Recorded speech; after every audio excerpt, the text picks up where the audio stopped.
یعنی 24واں پارہ شروع ہو رہا ہے اور ہماری زمر چل رہی تھی. کل ہم نے اس کے 23ویں پارے کی آیتوں پہ کمپلیٹ کیا تھا.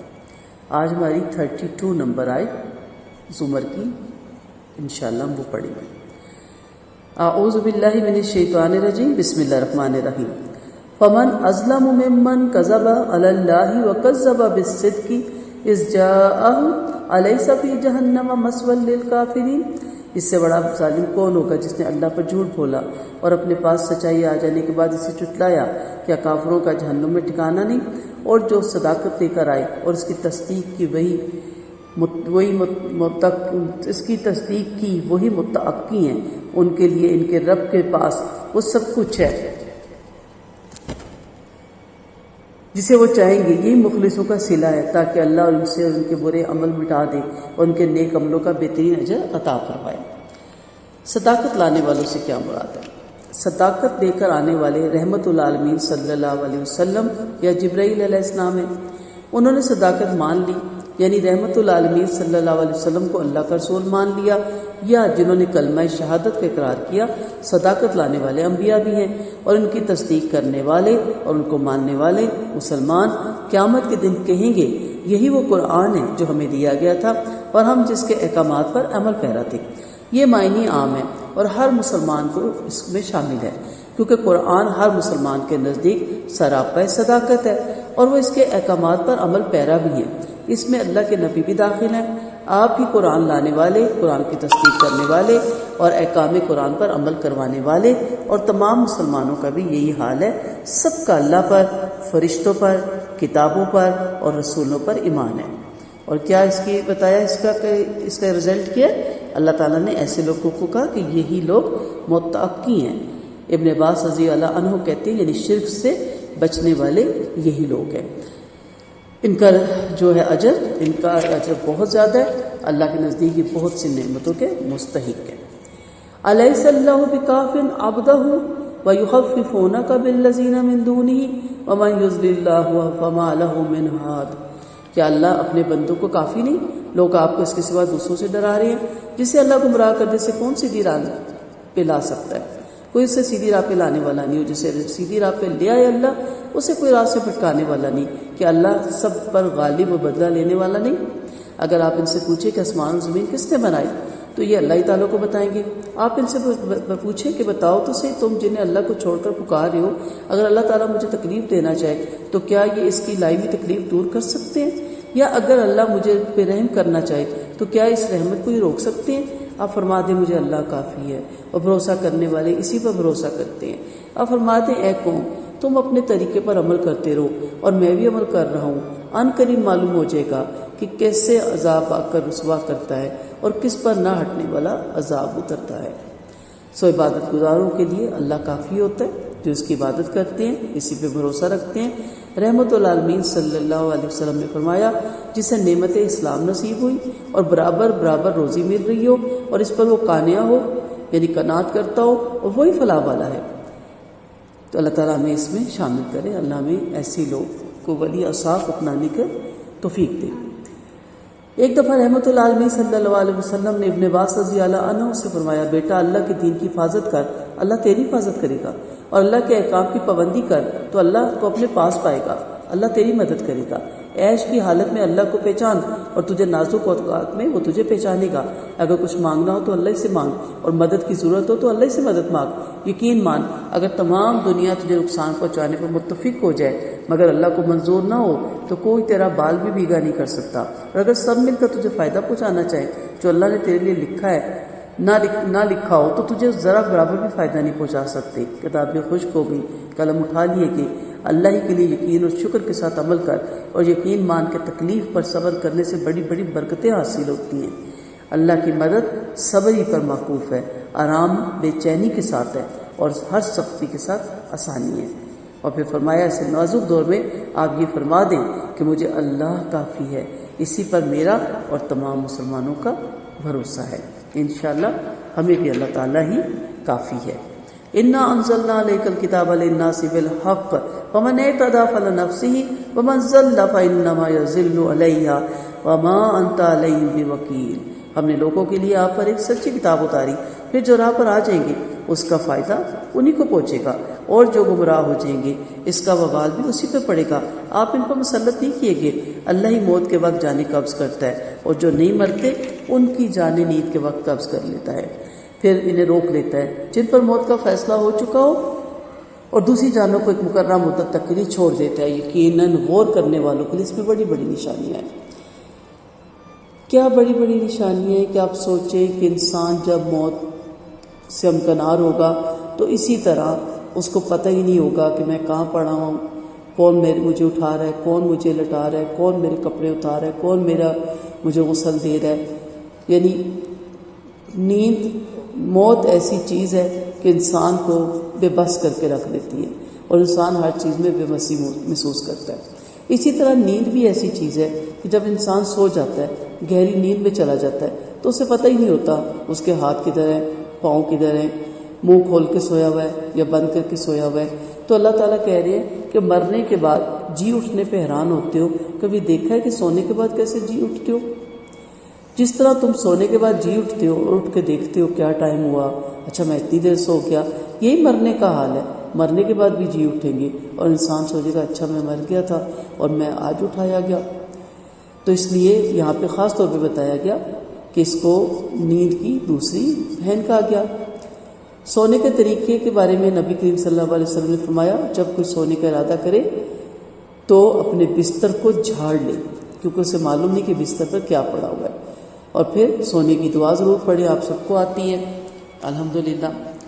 ابن عباس فرماتے ہیں مردوں کی روحیں روک لی جاتی ہیں اور زندوں کی واپس لوٹا دی جاتی ہیں، اور غلطی کے امکان نہیں ہوتے، یعنی ممکن نہیں کہ مرنے والی کی روح غلطی سے واپس کر دی جائے اور زندہ رہنے والی کی روح غلطی سے ضبط کر لی جائے، سب کا حساب اللہ کے پاس موجود ہے۔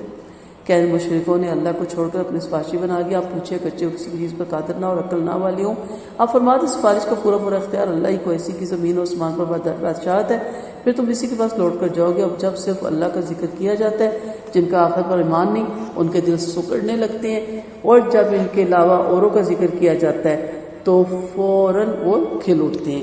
قُلِ اللَّهُمَّ فَاطِرَ السَّمَاوَاتِ وَالْأَرْضِ عَالِمَ الْغَيْبِ وَالشَّهَادَةِ أَنْتَ تَحْكُمُ بَيْنَ عِبَادِكَ فِيمَا كَانُوا فِيهِ يَخْتَلِفُونَ۔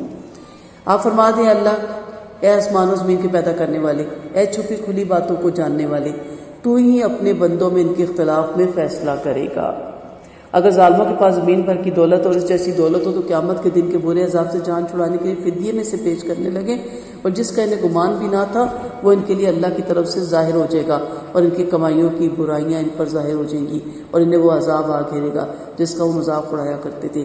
اور پھر جب انسان کو کوئی تکلیف پہنچتی ہے تو ہمیں پکارتا ہے، پھر جب ہم اسے کوئی نعمت دے دیتے ہیں تو کہنے لگتا ہے یہ تو مجھے اپنی ہوشیاری سے ملی۔ نہیں، بلکہ یہ نعمت آزمائش ہے، لیکن اکثر لوگ جانتے نہیں۔ اس سے پہلوں نے بھی یہی بات کی تھی، لیکن ان کی ہوشیاری ان کے کچھ کام نہیں آئی تھی، پھر ان کی کمائیوں کی برائیاں انہیں پر آ پڑی، اور ان میں سے جو بھی ظالم ہیں ان پر بھی ان کی کمائیوں کی برائیاں پڑنے والی ہیں، اور وہ دعا عاجز کرنے والے نہیں ہیں۔ کیا انہیں معلوم نہیں کہ اللہ جس کی روزی چاہے فراغ کر دیتا ہے اور جس کی چاہے تنگ کر دیتا ہے؟ بلا شبہ اس میں بھی مومنوں کے لیے بڑی بڑی نشانیاں ہیں۔ قُلْ يَا عِبَادِيَ الَّذِينَ أَسْرَفُوا عَلَىٰ أَنفُسِهِمْ لَا تَقْنَطُوا مِن رَّحْمَةِ اللَّهِ إِنَّ اللَّهَ يَغْفِرُ الذُّنُوبَ جَمِيعًا إِنَّهُ هُوَ الْغَفُورُ الرَّحِيمُ وَأَنِيبُوا إِلَىٰ رَبِّكُمْ وَأَسْلِمُوا لَهُ مِن قَبْلِ أَن يَأْتِيَكُمُ الْعَذَابُ ثُمَّ لَا تُنصَرُونَ۔ آپ فرما دیں، اللہ فرماتا ہے اے میرے بندو جنہوں نے اپنے اوپر ظلم کیا، اللہ کی رحمت سے نا امید مت ہو۔ یاد رکھو اللہ سارے گناہ معاف فرما دیتا ہے، کیونکہ وہ بڑی درگزر کرنے والا نہایت مہربان ہے، اور اپنے رب کی طرف متوجہ ہو جاؤ اور اس سے پہلے اس کے فرما برداری اختیار کر لو۔ یہاں اللہ تعالیٰ نے اپنے بندوں کو انوائٹ کیا۔ اللہ نے یہ نہیں کہا میرے مومن بندوں، میرے مسلمان بندوں۔ اللہ تعالیٰ نے اپنی مغفرت کی دعوت عام کی، جس میں مسیح علیہ السلام کے ماننے والے، عزیر علیہ السلام کے ماننے والے، ہر مذہب کے لوگ، بے مذہب کے لوگ بھی، مشرک بھی، سب کو اللہ تعالیٰ نے یہاں پہ کھلے عام دعوت دی۔ اور کیا کہا؟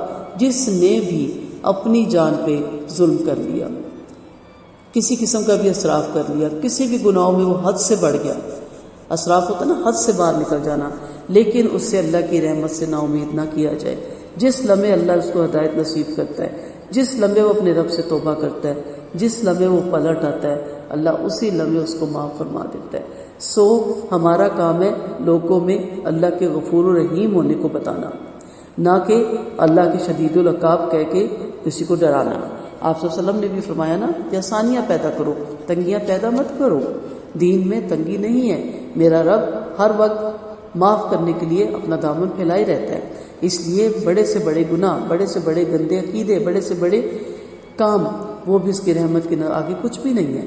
ایک مشہور واقعہ ہے کہ نبی کریم صلی اللہ علیہ وسلم کے پاس ایک شخص نے آ کے کہا، یا رسول اللہ مجھ سے اتنا بڑا گناہ ہو گیا کہ میرا رب کبھی مجھے معاف نہیں کرے گا۔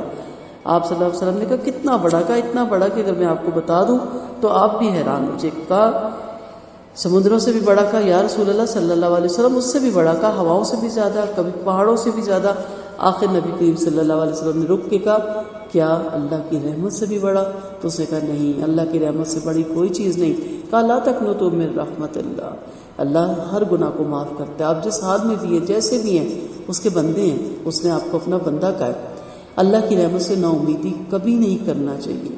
رحمت العالمین صلی اللہ علیہ وسلم نے فرمایا اس کی قسم جس کے ہاتھ میں میری جان ہے، اگر تم اتنے گناہ کرو کہ ان سے تمہاری ساری فضا بھر جائے، پھر اللہ سے معافی مانگو تو اللہ تمہیں ضرور معاف فرما دے گا۔ اس کی قسم جس کے ہاتھ میں محمد صلی اللہ علیہ وسلم کی جان ہے، اگر تم گناہ نہ کرو تو اللہ ایسے لوگ لائے جو گناہ کر کے استغفار کرے اور اللہ انہیں معاف فرما دے گا۔ ابو ایوب رضی اللہ عنہ نے اپنی وفات کے وقت فرمایا میں نے تم سے ایک حدیث چھپائی تھی لیکن اب بیان کیے دیتا ہوں۔ میں نے سنا آپ فرما رہے تھے اگر تم گناہ نہ کرو تو اللہ ایسی مخلوق پیدا کرے جو گناہ کرے پھر استغفار کرے اور انہیں اللہ معاف کر دے۔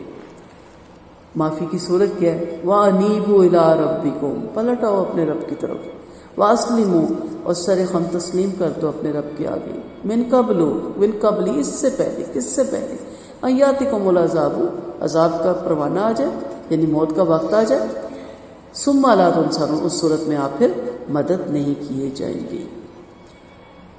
واتبعوا احسن ما انزل الیکم من ربکم من قبل ان یاتیکم العذاب بغتۃ او انتم لا تشعرون، پیروی کرو کس کی؟ بہترین چیز کی جو اللہ تعالیٰ نے آپ کی طرف نازل کی، اس کی طرف، بہترین چیز کی طرف اشارہ کیا گیا۔ پھر تمہاری مدد نہ کیجیے اگر اپنے رب کے اتارے ہوئے پیارے پیارے حکموں کی اس سے پہلے پیروی کر لو کہ تم پر اچانک عذاب آ جائے، تمہیں خبر بھی نہ ہو۔ ایسا نہ ہو کہ کوئی کہنے لگے ہائے افسوس اس کوتاہی پر جو میں نے اللہ کے حق میں کی، یقیناً میں بھی مذاق اڑانے والوں میں سے تھا۔ یہ کہنے لگے کہ اگر اللہ مجھے ہدایت کرتا تو میں بھی پرہیزگاروں میں سے ہوتا، یا عذاب دیکھنے کے بعد کہنے لگے کاش میں پھر دنیا میں جا سکوں تاکہ مخلص بن کر جاؤں۔ نہیں، بلکہ تیرے پاس میری نشانیاں آئیں مگر تو نے انہیں نہ مانا۔ بلا قد جاءتک آیتی فکذبت بها فاستکبرت وکنت من الکافرین، مگر تو نے انہیں نہ مانا اور جھٹلا دیا اور غرور کیا اور تو انکار کرنے والوں میں سے ہو گیا۔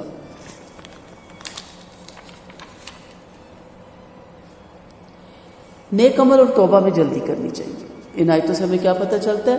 توبہ میں جلدی کرنے کی ترغیب ہے، یعنی اگر گناہ ہو جائے تو فوراً اللہ کی طرف متوجہ ہو جاؤ اور عذاب آنے سے پہلے اس سے معافی مانگ لو اور پرخلوص توبہ کرو اور نیک عمل میں سرگرم ہو جاؤ۔ تمہاری طرف تمہارے رب کی طرف سے جو بہترین تحفہ قرآن آیا اس کی اس سے پہلے پیروی کر لو کہ تم پر اچانک عذاب آ جائے اور تمہیں خبر بھی نہ ہو۔ غرض یہ کہ گناہ ہوتے ہی فوراً توبہ کر لو، نہ معلوم پھر توبہ کا وقت آتا ہے یا نہیں، یہ افسوس کرتا ہے انسان رہ جاتا ہے۔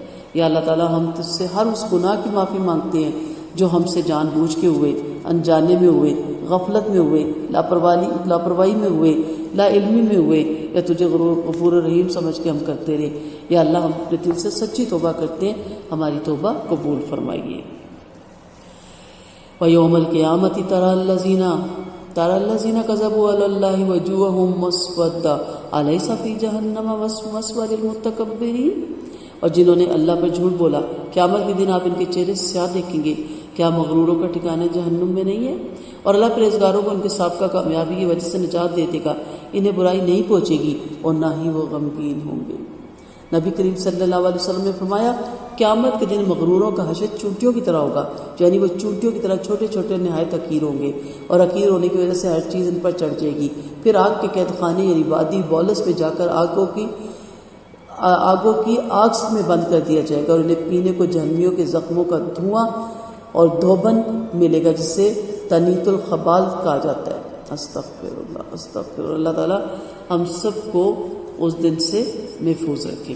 اللہ خالق کل شیء وهو علی کل شیء وکیل، لہ مقالید السماوات والارض والذین کفروا بآیات اللہ اولئک هم الخاسرون۔ اللہ ہر چیز کا خالق ہے، وہی ہر چیز پر پورا اختیار رکھتا ہے، اسی کے پاس آسمان و زمین کی کنجیاں ہیں، اور جو اللہ کی آیتیں نہیں مانتے وہ بڑا نقصان اٹھائیں گے۔ آپ فرما دے اے جاہلو، کیا تم پھر بھی مجھے غیر اللہ کی عبادت کا مشورہ دیتے ہو؟ یقین مانو آپ پر بھی اور آپ سے پہلوں پر بھی یہی بھیجی گئی کہ اگر آپ شرک کریں گے تو آپ کے عمل غارت ہو جائیں گے اور آپ بڑا نقصان اٹھائیں گے، بلکہ آپ اللہ ہی کی عبادت کریں اور اس کے شکر گزار بندے بن کریں۔ وما قدر اللہ حق قدرہ والارض جميعا قبضته یوم القیامۃ والسماوات مطویۃ بیمینہ سبحانہ وتعالی عما یشرکون۔ لوگوں نے اللہ کی قدر پہچاننے کا حق ہی نہیں ادا کیا، اور قیامت کے دن ساری زمین اس کی مٹھی میں ہوگی اور آسمان اس کے دائیں ہاتھ میں لپٹے ہوں گے، اور وہ مشرکوں کے شرک سے پاک اور بلند ہے۔ یعنی مشرکوں نے اللہ کی عظمت، اس کی گدی، اس کی سیٹ، اس کی کبریائی، اس کو سمجھا ہی نہ۔ قدر ہوتی ہے اندازہ کرنا، انہیں اندازہ ہی نہیں کہ اللہ کیا چیز ہے، اللہ کیا ہستی ہے، اللہ کے پاس کیا کچھ ہے، اللہ کی عظمتیں کیا ہیں، اللہ کا اقتدار کتنا ہے، کل مختار اسی کا ہے۔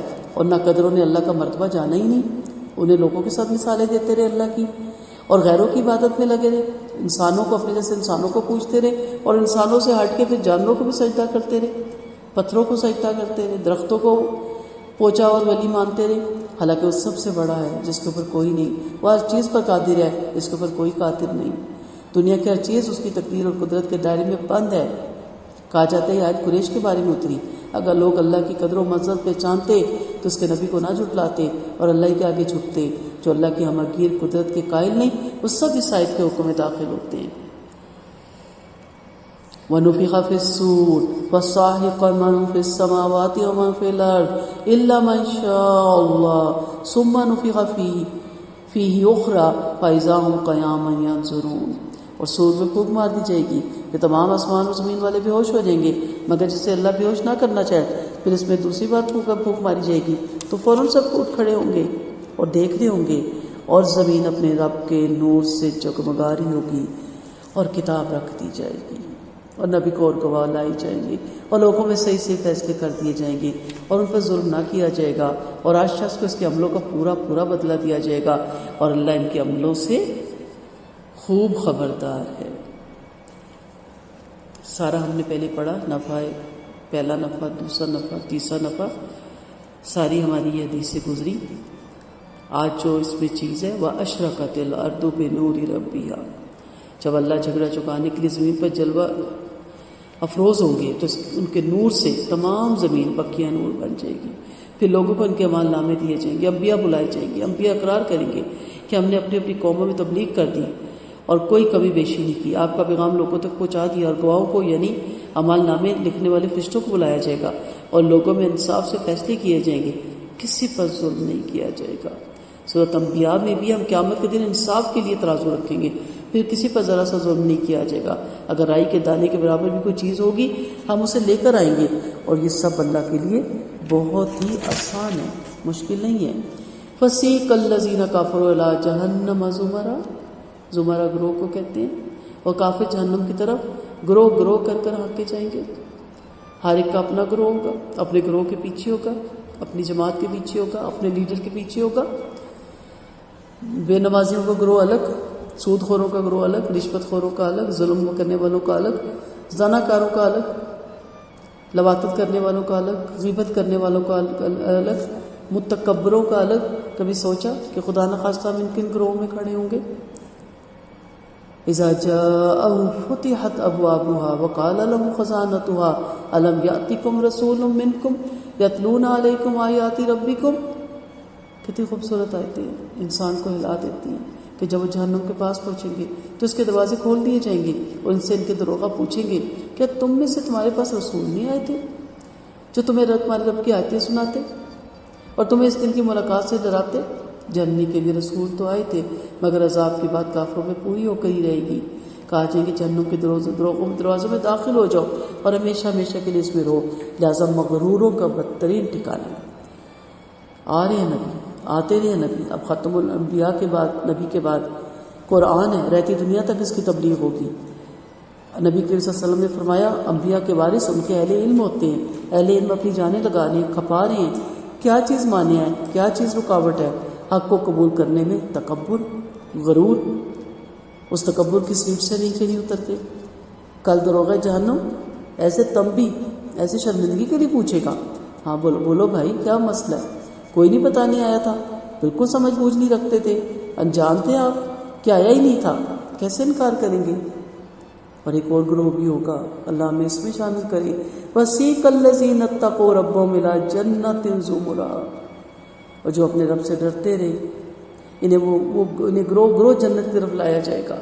روزے داروں کا گروہ، نمازیوں کا گروہ، زکوٰۃ دینے والوں کا گروہ، صدقات دینے والوں کا گروہ، یہاں تک کہ جب اس کے پاس پہنچ جائیں گے وَفُتِحَتْ أَبْوَابُهَا وَقَالَ لَهُمْ خَزَانَتُهَا، اور ان کے دروازے کھول دیے جائیں گے اور ان سے رضوان کہے گا جو جنت کا دروغہ ہے، خزانتها سلام علیکم طبتم فادخلوها خالدین، خوش ہو جاؤ، تم پر سلامتی ہو اور اس میں ہمیشہ ہمیشہ کے لیے داخل ہو جاؤ۔ انہیں بطور تنزیہ نہیں روکا جائے گا اور نہ ہی سوال کیا جائے گا، کیونکہ فرشتے تو جانتے ہیں کہ اللہ نے انبیاء کا جو سلسلہ بھیجا، اور فرشتے یہ بھی جانتے ہیں کہ انبیاء نے اپنا حق ادا کر دیا، اور فرشتوں کو پھر آتے جاتے رہتے صبح شام اعمال نامے لے کے، فرشتوں کو پتہ ہے کہ اس کے بندوں نے کیا معاملہ کیا۔ یہ جواب دیں گے الحمدللہ، اللہ نے اپنا وعدہ سچا کر دکھایا اور ہمیں سرزمین جنت کا وارث بنا دیا کہ جنت میں جہاں ہم چاہے ٹھہر جائیں، لہٰذا عمل کرنے والوں کا اجر کیا ہی اچھا ہے۔ اللہ تعالیٰ ہمیں ان لوگوں میں شامل کرے۔ حدیث سے شفاعت میں کہ اللہ فرمائے گا اے محمد صلی اللہ علیہ وسلم، آپ بلا حساب کے جنت میں جانے والوں کو باب ایمن، سیدھی جانب والے دروازے سے جنت میں لے جائیں، اگرچہ وہ دوسرے دروازوں سے بھی جانے کے حقدار ہیں۔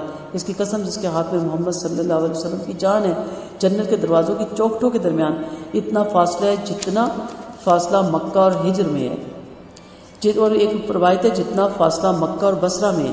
ایک دفعہ عتبہ بن ازوان نے خطبے میں فرمایا کہ ہم سے بیان کیا گیا کہ جنت کے دروازوں کی چوکھٹوں کے درمیان 70 سال کی مسافت ہے، لیکن ایک دن ایسا بھی آئے گا کہ بھیڑ کی وجہ سے کھوئے سے کھویا ہو ملے گا، یعنی مل کے گچھے کے گچھے جا رہے ہوں گے۔ آپ کا فرمان ہے جنت کی چوکھٹوں کے درمیان 40 سال کی مسافت ہے۔ فرمایا جو جنت کا دروغہ ہوگا بہت خوش ہوگا آپ کو دیکھ کے، سلامتی کی دعا دے گا، کہے گا تمہارے کام بڑے پاکیزہ تھے اور باتیں بھی، تمہاری دوڑ دھوپ بھی بڑی پاکیزہ تھی، تم حلال اور حرام کا خیال رکھتے تھے، تمہاری کوششیں بہت ہی پاک اور طیب تھی۔ آپ صلی اللہ علیہ وسلم نے کسی جنگ میں مسلمانوں میں اعلان کروایا، کان کھول کے سن لو، جنت میں مومن ہی جائیں گے۔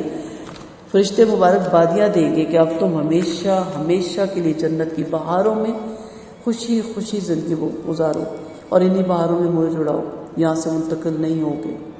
اللہ ہمیں ان میں شامل کرے۔ وَتَرَى الْمَلَائِكَةَ خَائِفِينَ مِنْ حَوْلِ الْعَرْشِ يُسَبِّحُونَ بِحَمْدِ رَبِّهِمْ وَقُضِيَ بَيْنَهُمْ بِالْحَقِّ وَقِيلَ الْحَمْدُ لِلَّهِ رَبِّ الْعَالَمِينَ۔ آپ فرشتوں کو دیکھیں گے کہ عرش کے آس پاس اسے گھیرے ہوئے ہوں گے، جو اپنے رب کی حمد کے ساتھ پاکی بیان کر رہے ہوں گے، اور لوگوں میں انصاف سے فیصلے کر دیے جائیں گے، اور کہا جائے گا تمام تعریفیں اللہ ہی کو ہے، اللہ ہی کو لائق ہے جو تمام جہانوں کا رب ہے۔ فرشتے عرش کو گھیرے ہوئے اللہ کی پاکی اور حمد بیان کرتے ہیں، وہ عرش بری کو گھیرے ہوئے اپنے رب کی حمد کے ساتھ اس کی پاکیزگیاں، بزرگیاں اور عظمتیں بیان کر رہے ہیں، اور سبوح قدوس سے رتب اللسان ہے، یعنی اللہ ہر بڑائی، ہر برائی، ہر کمی اور ہر عیب سے بلند اور بری ہے۔ اس نے جھگڑوں کا انصاف سے فیصلہ فرما دیا، پھر فرمایا مخلوق میں انصاف سے فیصلہ فرما دے گا، اور تمام ناطق وغیرہ ناطق کی زبانوں پہ الحمدللہ رب العالمین اترنے لگے گا، سب اللہ کی پاکی بیان کرنے لگ جائیں گے، سب اللہ کی تعریف بیان کرنے لگ جائیں گی۔ چنانچہ الحمدللہ الذی خلق، یعنی اس اللہ کی تعریف ہے جس نے آسمان اور زمین بنائے اور مخلوق کا اختتام بھی ہم پہ بھی کیا۔ وآخر دعوانا ان الحمدللہ رب العالمین۔